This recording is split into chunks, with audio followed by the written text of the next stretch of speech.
दोस्तों, कहानी शुरू करने से पहले चैनल को सब्सक्राइब कर लें।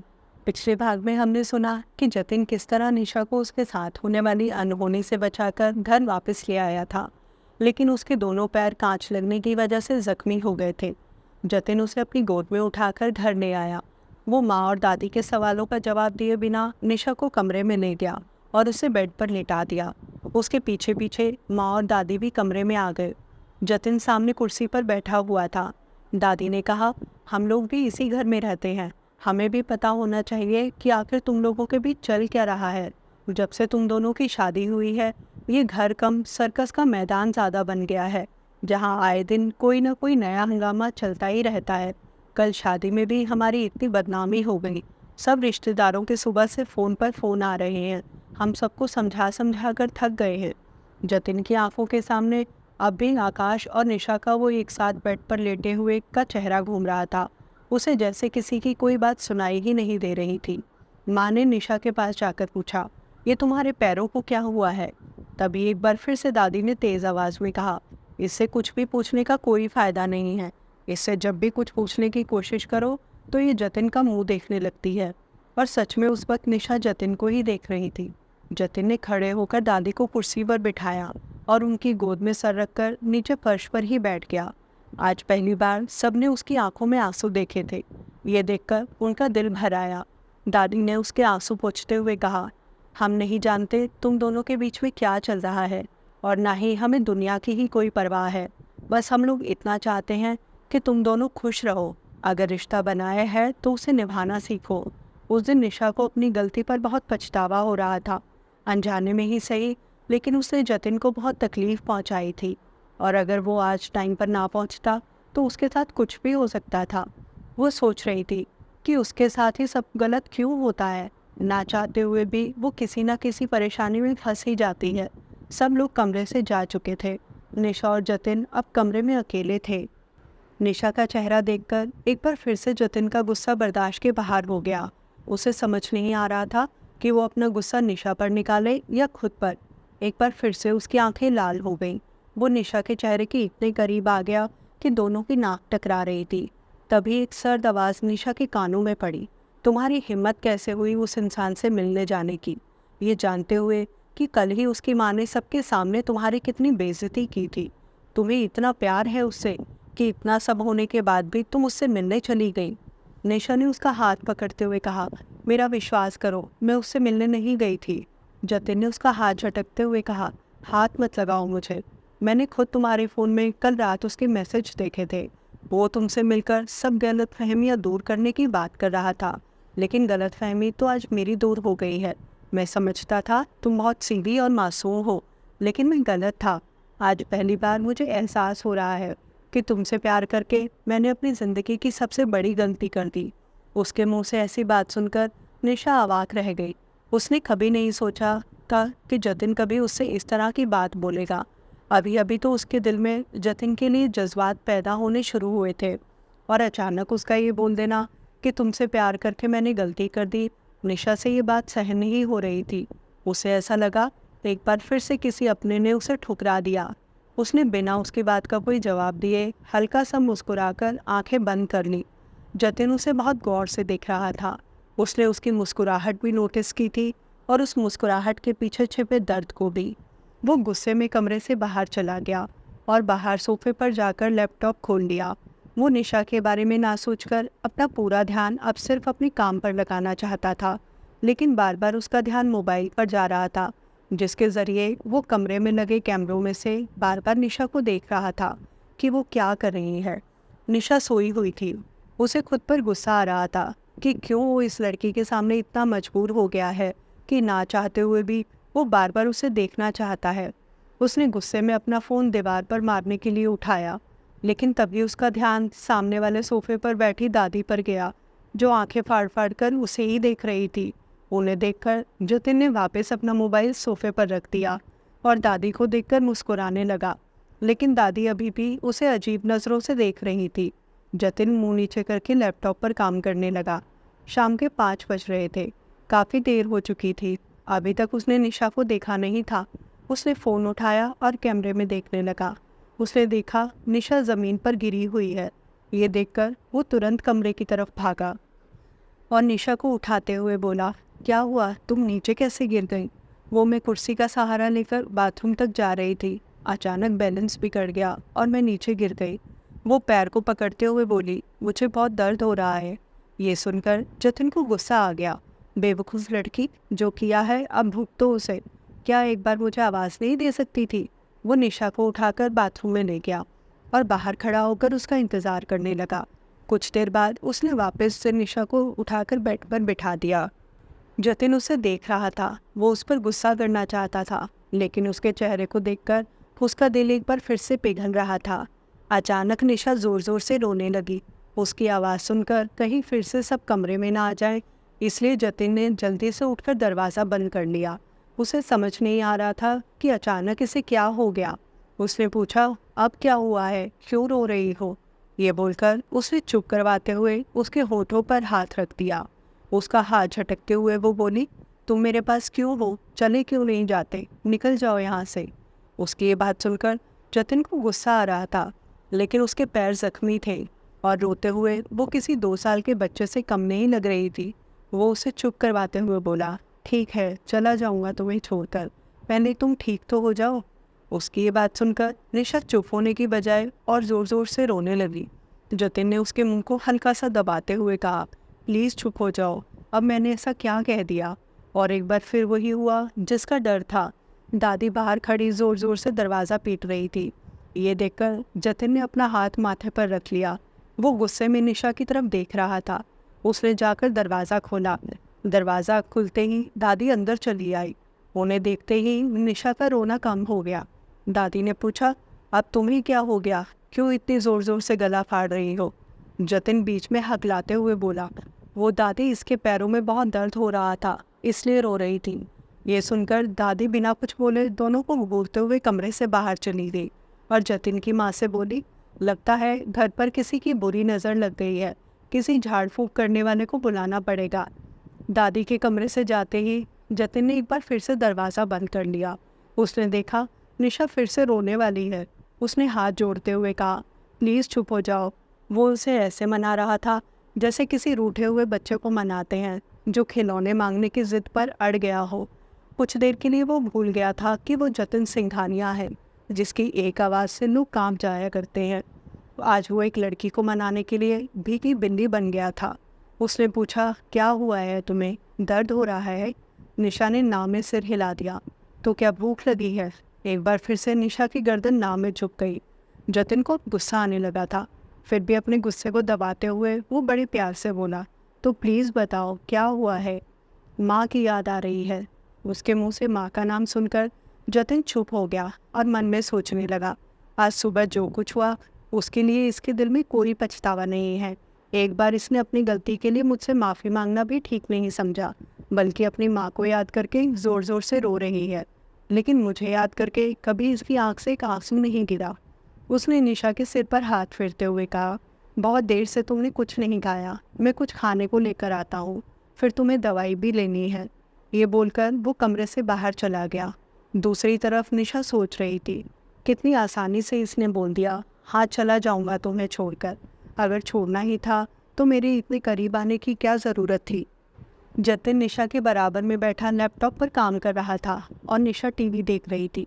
तभी निशा के फ़ोन पर उसकी बेस्ट फ्रेंड श्रेया का फ़ोन आया। निशा ने झट से फ़ोन उठा लिया और बोली, तुम्हें इतने दिनों बाद मेरी याद आई? इतने दिनों बाद श्रेया से बात करके निशा बहुत खुश दिखाई दे रही थी। वो इस बात से बेखबर थी कि जतिन की निगाहें उसी पर टिकी हुई थी। बहुत देर तक वो दोनों आपस में बातें करती रही। निशा ने कहा, बहुत दिन हो गए तुझसे मिले हुए, तू कल घर आ जा। उसके चेहरे पर खुशी साफ झलक रही थी। कुछ देर बाद बात करके निशा ने फ़ोन रख दिया। शादी के बाद पहली बार जतिन ने निशा को इतना खुश देखा था। वो सोच रहा था, क्या किस्मत है उसके प्यार की। जिस लड़की को वो दिलो जान से चाहता है, उसका दिल उसे छोड़कर हर किसी को चाहता है। ये सोचकर वो मुस्कुरा दिया। कुछ सोचकर अचानक वो फिर से सीरियस हो गया और खुद से बोला, मेरा नाम भी जतिन सिंघानिया है। वादा है मेरा तुमसे, मजबूर कर दूंगा तुम्हें मुझसे प्यार करने के लिए। इतना प्यार दूंगा कि तुम पागल हो जाओगी मेरे लिए, उतना ही पागल जितना मैं हूँ तुम्हारे लिए। जतिन बेड से उठकर बाहर सिगरेट पीने के लिए जाने लगा। तभी उसकी नज़र निशा की साड़ी के पल्ले पर पड़ी, जो जतिन की घड़ी में अटक गया था। उस साड़ी को देखकर एक बार फिर से उसे सुबह के हादसे की याद आ गई और उसने गुस्से में निशा से कहा, आज के बाद फिर कभी ये साड़ी नहीं पहनोगी तुम, अभी जाकर कपड़े बदल कर आओ। लेकिन निशा अभी भी बेड पर बैठी उसे देख रही थी। जतिन ने पास आकर उसकी बाजू पकड़ी और उसे एकदम अपने करीब ले आया और बोला, सुना नहीं मैंने क्या कहा, अभी के अभी जाकर कपड़े बदलो। निशा उसकी आंखें देखकर घबरा गई। उसके मुंह से आवाज़ नहीं निकल रही थी कि उसे कैसे बोले कि वो उठ नहीं सकती। एक पल के लिए जतिन भी ये बात भूल गया था। निशा ने बिना कुछ बोले अपने पैरों की तरफ इशारा कर दिया।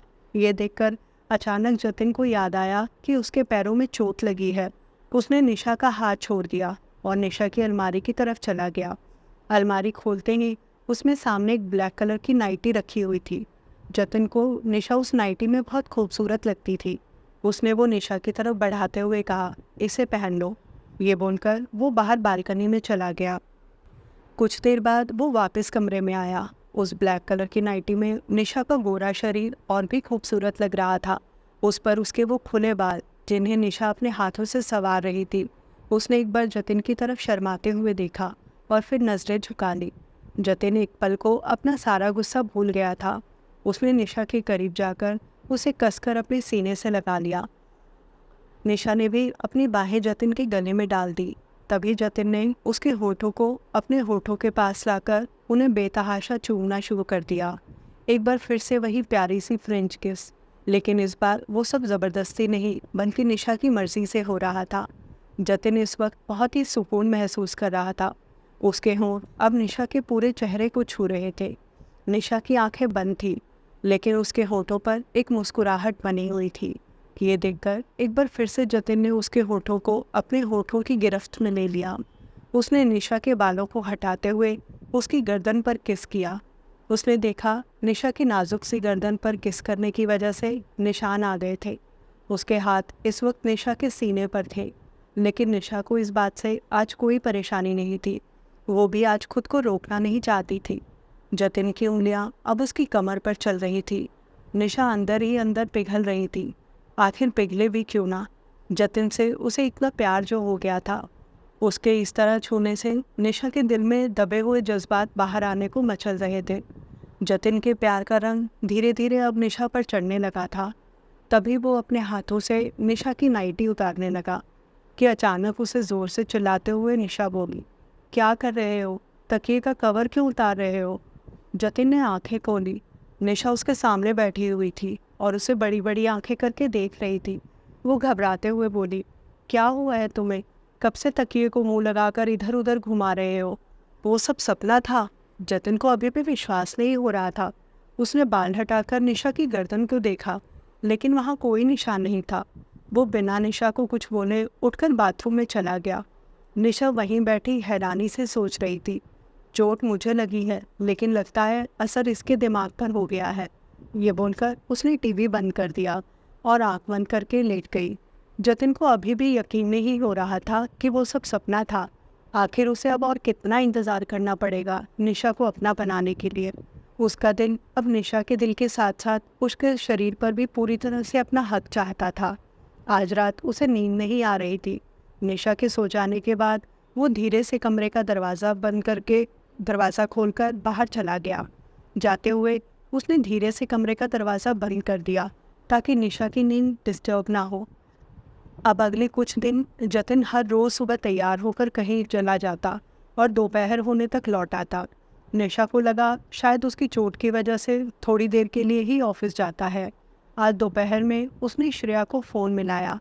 बातों बातों में उसे पता लगा कि जतिन तो पिछले 4-5 दिन से ऑफिस आया ही नहीं है। ये सुनकर निशा चौंक गई। वो सोचने लगी, अगर जतिन ऑफिस नहीं जा रहा तो फिर हर रोज़ सुबह तैयार होकर कहाँ जाता है। दोपहर में जब जतिन घर आया तो निशा ने पूछा, ऑफिस में दिन कैसा रहा? जतिन ने बिना उसकी तरफ देखे बेफिक्री से बोल दिया, हाँ अच्छा रहा। ये जानकर निशा हैरान रह गई कि जतिन उससे झूठ बोल रहा था। लेकिन आखिर ये जाता कहाँ है, कैसे पता लगाए? आज सुबह एक बार फिर जतिन तैयार होकर घर से निकल गया। निशा के दिल में एक अजीब सा दर्द हो रहा था। उसे जतिन पर शक होने लगा था कि कहीं वो उसे धोखा तो नहीं दे रहा। ये बात रह रहकर उसके दिल को चुभ रही थी। उसकी आंखों में आंसू आ गए, लेकिन वो अपने आंसुओं को पोंछते हुए दोबारा लेट गई। अब तक हर रोज़ जतिन ही सुबह निशा को जगाता और उसे अपनी गोद में उठाकर हर रोज़ बाथरूम में रखी कुर्सी पर बिठा देता, और जब तक वो नहाकर और बाकी कामों से फारिग होती तब तक वो बाथरूम के बाहर ही खड़ा उसका इंतज़ार करता, ताकि अगर निशा को उसकी ज़रूरत हो तो वो तुरंत अंदर जाकर उसकी मदद कर सके। लेकिन आज जब उसकी आँख खुली तो उसने देखा निशा बेड पर नहीं थी। ये देखकर वो हैरान रह गया। उसने उसी वक्त उठकर बाथरूम में चेक किया, लेकिन निशा वहाँ भी नहीं थी। वो तेज़ कदमों से कमरे से बाहर निकल गया। सामने सोफे पर निशा बैठी हुई थी। उसके हाथ में चाय का कप था। ये देखकर जतिन ने राहत की सांस ली, लेकिन अगले ही पल उसे ख्याल आया कि ये खुद चलकर बाहर तक कैसे आ गई। तभी उसने देखा निशा सोफे का सहारा लेकर चलने की कोशिश कर रही थी। उसने भागकर उसे कमर से पकड़कर थाम लिया और बोला, ये सब क्या कर रही हो? अभी तुम्हारे जख्म ठीक नहीं हुए हैं। तभी उसने गुस्से में जतिन का हाथ अपनी कमर से हटाते हुए कहा, नए जख्मों का दर्द इतना है कि उसके आगे इन पुराने जख्मों का दर्द कुछ भी नहीं है। ये बोलकर वो धीरे धीरे दीवार के सहारे आगे बढ़ने लगी। जतिन अभी अभी सोकर उठा था, क्योंकि वो रात में लेट सोया था और अभी भी अचानक निशा को बेड पर न पाकर उसकी नींद खुल गई थी। वो सर को खुजलाते हुए बोला, ये सुबह सुबह क्या डायलॉग चिपका कर चली गई? वो भी निशा के साथ साथ चलने लगा और बोला, तुम नहाकर तैयार हो जाओ, फिर मुझे भी ऑफिस जाना है। मैं दोपहर तक आ जाऊंगा। निशा गुस्से में उसकी तरफ देखते हुए बोली, किससे मिलने जाना है तुम्हें? उसकी ये बात सुनकर जतिन ने हैरानी से उसकी तरफ देखा और बोला, मुझे किससे मिलना है? बताया तो था तुम्हें कि थोड़ी देर के लिए ऑफिस जाता हूँ। इतने दिन से जतिन के साथ रहते रहते इतना तो निशा जान चुकी थी कि जतिन उससे झूठ बोल रहा था। लेकिन क्या चल रहा है इसके दिमाग में? कहीं ऐसा तो नहीं कि अब इसे कोई और पसंद आ गई है? ये सोच सोचकर निशा परेशान हो रही थी। दूसरी ओर जतिन मन ही मन किसी बात को लेकर आजकल बहुत खुश था, लेकिन वो अभी अपनी खुशी निशा को जाहिर नहीं करना चाहता था। निशा के नहाकर तैयार होने के बाद जतिन हर रोज़ उसके पैरों की पुरानी ड्रेसिंग खोलकर उस पर नई ड्रेसिंग करता था। लेकिन आज जब वो उसकी ड्रेसिंग चेंज कर रहा था तो निशा उसे बहुत ध्यान से देख रही थी। जतिन का साइड लुक बहुत ही खूबसूरत था। वो वाकई में बहुत हैंडसम था, इतना कि कोई भी लड़की उसे पहली ही नज़र में देखकर अपना दिल हार जाए। वो उसे देखने में इतना खो गई कि उसने इस बात पर ध्यान ही नहीं दिया कि जतिन उसे चोर नज़रों से देख रहा था। उसे यूँ खुद को देखते हुए जतिन के चेहरे पर हल्की सी मुस्कुराहट आ गई। ड्रेसिंग ख़त्म करके वो निशा के करीब गया और उसके कानों के पास जाकर बोला, अगर मुझे देखना तुम्हें इतना ही पसंद है तो तुम्हें नज़रें हटाने की ज़रूरत नहीं है। तुम जब चाहे मुझे देख सकती हो, बिना किसी डर और शर्म के। इतना बोलकर उसने निशा की गालों पर किस कर दिया। उसके मुंह से ये सब सुनकर निशा का चेहरा शर्म से लाल हो गया। वो मन में बोली, ओ शिट, इसने मुझे देख लिया देखते हुए। उसका मन कर रहा था वो जतिन को अपने सीने से लगा ले और आज उसे कहीं भी जाने से रोक ले, लेकिन झिझक इतनी थी कि उसके मुंह से एक शब्द नहीं निकल पाया। जतिन ऑफिस जाने के लिए निकल चुका था। निशा, जो अब तक शर्मा रही थी, अगले ही पल ये सोचकर कि जतिन उससे झूठ बोलकर कहाँ जाता है, वो एक बार फिर से उदास हो गई। तभी उसे ख्याल आया कि विशाल और शरद को ज़रूर इस बारे में सब पता होगा। ये सोचकर उसने विशाल को फ़ोन किया और उससे जतिन के बारे में पूछा, लेकिन विशाल का भी वही जवाब था कि जतिन ऑफिस गया है। कुछ देर बाद उसने एक बार फिर से अपनी तसल्ली के लिए श्रेया को फ़ोन किया। उसने बताया कि जतिन आज भी ऑफिस नहीं पहुंचा। निशा को आज एहसास हो रहा था कि वो जतिन से कितना प्यार करने लगी है, और अगर कहीं वो उससे दूर हो गया तो वो जी नहीं पाएगी। वो किसी तरह धीरे धीरे चलती हुई दादी के कमरे तक पहुंची और उनसे बोली, दादी, आपको पता है जतिन कहाँ गए हैं? हाँ, ऑफिस गया है। क्यों, तुम्हें बोलकर नहीं गया? नहीं, बोलकर तो गए हैं, लेकिन ये अभी तक ऑफिस पहुँचे नहीं। बल्कि पिछले कई दिन से ये हर रोज़ ऑफिस का बोलकर निकल जाते हैं, लेकिन ऑफिस नहीं जाते। निशा ने देखा आज दादी उसकी बात पर ज़्यादा ध्यान नहीं दे रही थी। वो अपने ही कामों में उलझी हुई थी। माँ भी आज सुबह से सीधे मुंह बात नहीं कर रही थी। निशा उठकर अपने कमरे में चली गई। वो वो आज खुद को बहुत बेबस और लाचार महसूस कर रही थी। जतिन, जो उस पर जान छिड़कता था, वो भी अब उससे झूठ बोलने लगा था। वो चुपचाप बेड पर जाकर लेट गई। शाम के 4 बज चुके थे, लेकिन जतिन आज अब तक नहीं आया था। तभी माँ 2 लड़कियों को लेकर निशा के कमरे में आई। उनके हाथ में एक बहुत ही खूबसूरत सी ड्रेस थी। वो बिना निशा की तरफ देखे बोली, ये पहनकर जल्दी से तैयार हो जाओ। ये लड़कियां तुम्हें तैयार होने में मदद करेंगी। निशा बोली, लेकिन हमें जाना कहाँ है? माँ ने गुस्से में उसकी तरफ देखा और बोली, हर बात तुम्हें बताना ज़रूरी नहीं है। जितना बोला है उतना करो, चुपचाप तैयार हो जाओ। बिना आगे कोई सवाल किए निशा ने वो ड्रेस ले ली और तैयार होने लगी। कुछ ही देर में वो तैयार हो गई। शाम के 6 बज चुके थे। उसने कई बार जतिन को फ़ोन मिलाया, लेकिन वो उसके फ़ोन का जवाब नहीं दे रहा था। निशा का बिल्कुल मन नहीं था तैयार होने का, लेकिन फिर भी माँ की बात मानकर वो बेमन से तैयार हो रही थी। कुछ देर में जतिन भी वहाँ आ गया। उसे देखते ही निशा का दिल हुआ कि वो उसे गले लगकर खूब रोए, लेकिन जतिन ने उसकी तरफ ध्यान नहीं दिया और बोला, तैयार हो गई हो तो जल्दी चलो। निशा को समझ नहीं आ रहा था कि आखिर ये सब चल क्या रहा है। उसने उसने जतिन से पूछा, हम लोग कहाँ जा रहे हैं? वो गुस्से में देखते हुए बोला, तुम्हें बहुत शौक है ना सबसे फ़ोन करके पूछने का कि मैं कहाँ जाता हूँ, तो आज वक्त आ गया है तुम्हें सच्चाई बताने का। उसकी ये बात सुनकर निशा की दिल की जैसे धड़कन ही रुक गई। उसे एक पल में न जाने उसके मन में कितने ही बुरे ख्याल आ गए थे। उसके पैरों में अभी भी दर्द हो रहा था, लेकिन आज जतिन को उसके दर्द की कोई परवाह नहीं थी। वो बिना उसकी तरफ ध्यान दिए अकेला ही गाड़ी की तरफ जा रहा था। एक एक कदम रखना निशा के लिए भारी हो रहा था। उसका दिल अंदर से रो रहा था। रास्ते भर किसी ने निशा से बात नहीं की। कुछ ही देर में गाड़ी एक बहुत ही आलीशान जगह पर रुकी। वो उतरने लगी, लेकिन तभी जतिन ने उसकी आंखों पर पट्टी बांध दी और एक बार फिर से अपनी गोद में उठाकर उसे अंदर ले गया। निशा को समझ नहीं आ रहा था कि ये सब क्या हो रहा है। कुछ देर में उसने निशा की आंखों से पट्टी खोल दी। वो लगातार जतिन को देखे जा रही थी। वो उससे बोलना चाहती थी कि वो उससे बहुत प्यार करने लगी है, लेकिन तभी जतिन ने उसके चेहरे को अपने दोनों हाथों में लेकर धीरे से कहा, अब अगर मुझे देखने से दिल भर गया हो तो अपने आसपास भी देख लो। जतिन के बोलने पर निशा ने अपने आसपास नज़रें दौड़ाई। वहाँ का नज़ारा देखकर वो चौंक गई, लेकिन अगले ही पल वो खुशी से चिल्ला पड़ी। उसने देखा उसके मम्मी पापा, दोनों भाई और सभी रिश्तेदार उसके आसपास खड़े हुए थे। निशा को सब कुछ एक सपने की तरह लग रहा था। उसने कभी नहीं सोचा था कि वो एक बार फिर से अपने घर वालों को कभी देखेगी। वो अपनी माँ के गले लग गई और फूट फूट कर रोने लगी।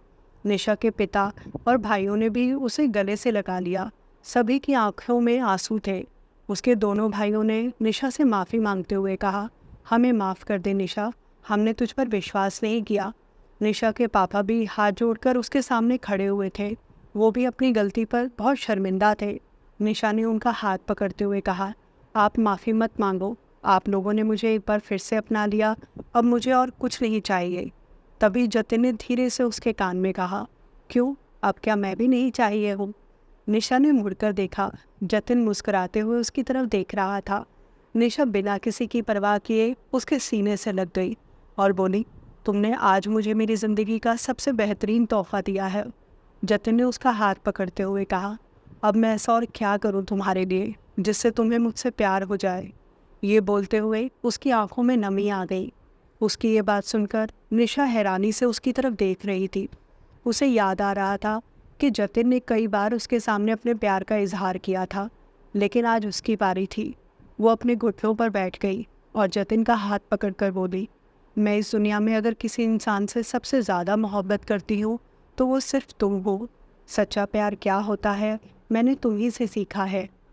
क्या मुझे इस जन्म में और आने वाले हर जन्म में तुम्हारी हमसफ़र बनने का मौका दोगे? उसकी ये बात सुनकर सब लोग तालियां बजाने लगे। सबकी आंखों में आंसू थे। जतिन ने उसे ऊपर उठाया और कसकर अपनी बाहों में भर लिया। आज एक बार फिर से उन दोनों की सबके सामने शादी होने जा रही थी। निशा के चेहरे की वो मुस्कान वापस लौट आई थी।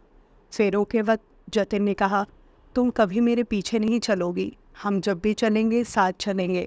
ये बोलकर उसने निशा को गोद में उठा लिया। फेरे चल रहे थे। जतिन बिना पलक झपकाए निशा को देख रहा था और निशा का भी पूरा ध्यान सिर्फ जतिन पर था।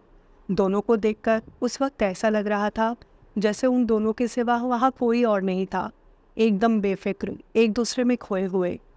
आज उनकी सुहागरात थी। निशा कमरे में बैठी जतिन का इंतज़ार कर रही थी। जतिन कमरे में आया और निशा के करीब आकर उसका घूंघट हटाते हुए बोला, अब तो परमिशन है ना तुम्हें हाथ लगाने की? निशा ने हंसते हुए कहा, हाँ, अब तुम्हें तकिए का कवर खोलने की ज़रूरत कभी नहीं पड़ेगी। ये बोलकर उसने जतिन को अपने ऊपर खींच लिया। तो दोस्तों, कैसी लगी आपको ये कहानी? प्लीज़